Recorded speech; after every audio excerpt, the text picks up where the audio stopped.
In most of my consultations for breast augmentation, the question will come up. Well, if I'm going to have this procedure done, how often am I going to need to have them redone or spruced up? And it's a great question because there's not a great answer to that. I'll see patients back after breast augmentation 10 years out, 15 years out, sometimes 20 years out, and everything looks great. And to be honest, if things are going great and there are no problems, there's no real reason to intervene. The timing of how long implants will last seems to be extending, meaning the implant quality is better now than it was before, so implants are lasting longer and longer.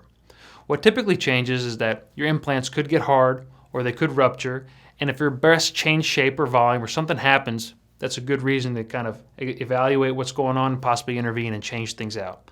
Sometimes women want to be bigger. That may be a reason to go in, remove the implants, put larger implants in. Sometimes women want to be a little smaller, or sometimes women will have children or they'll lactate and their breasts will change. They could sag, and it may be time to do a lift and remove the implants. What I can tell you is if you have breast augmentation done, there is a high likelihood at some point you're going to have another procedure done. I hope this helps you. Thank you.